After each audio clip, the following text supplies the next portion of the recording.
Hi, I'm James Sulkowski. I'm an artist from Pennsylvania, and I like to paint in the manner of the old masters. And welcome to another free art lesson. Today we're going to talk about the palette and the materials I like to use. And there's a reason this palette is set up the way it is.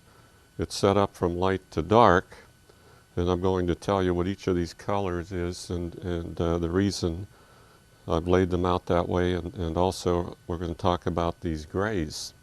So let's start at the top here. We have titanium white, and then we have cadmium lemon yellow, cadmium yellow light. This is a cadmium yellow deep, cadmium orange, yellow ochre, cadmium red light, cadmium red medium, cadmium red deep. And this is alizarin crimson. Next to that is raw umber, then cobalt blue, ultramarine blue, phthalo blue, phthalo green, and ivory black. When I'm painting a still life or a portrait, this is the setup I'll have. And the grays are simply made with titanium white and ivory black. But there's a reason that these values are what they are. Let's start with the middle. The middle of the palette comes around the yellow ochre value, so I made a gray to match that, and we'll put it on the canvas in a minute. And then I have a medium gray so it matches cadmium red light, and then we have the more like the shadow grays, which are the lower part of the palette, like cadmium red deep. This lighter gray will match cadmium lemon yellow, no, cadmium yellow light. See, so watch what I do when I put this on the canvas. I'll put this yellow up here, and then we'll get a gray next to that, and I'll show you, how we want that value to be pretty much the same.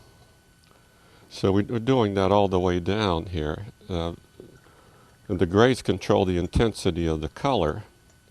So that's the reason for this. And it's helpful to mix them before we start to paint. So we can just go from the palette to the painting. And we'll talk about the brushes here. I like to use the bristle brushes. These are white bristles, and you should have various sizes, like a 1/4 inch, 1/2 inch, 3/4 inch. Here's a nice wide brush here, and up to the 2-inch brush for background, because you want to cover the canvas very quickly with the larger brushes until we get to the end of the painting, and then we'll use the little sables. So we don't need too many sables, and these are rounds. See, they're a round tip brush. So, a lot of students don't have enough brushes or enough variety of brushes, so that's why it's important to talk about that. And we could talk about the mediums.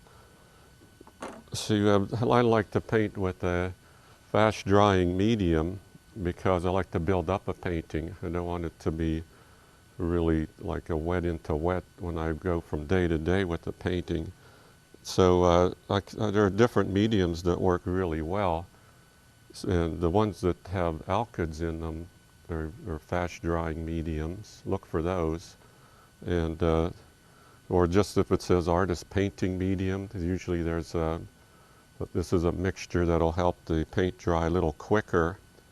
Or you could make your own and make it with 1/3 of stand oil. This is a very thick linseed oil, and because it's thick, it'll dry quicker.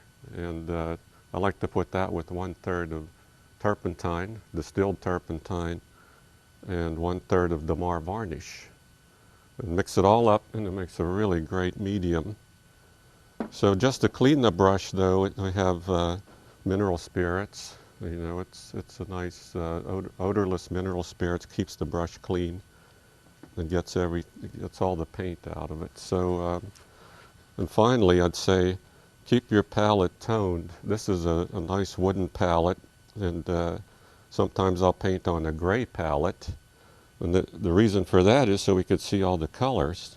We wouldn't be able to see the white, for instance, if this was a white palette. So it's a lot better for showing up the color. And let's say this too, though. See, whenever I use the palette, I think of it this way. If I use this area to mix the lights, use the middle to mix the middle values, and use the right side of the palette, since I'm right-handed, I'll use that for the shadows and the darks.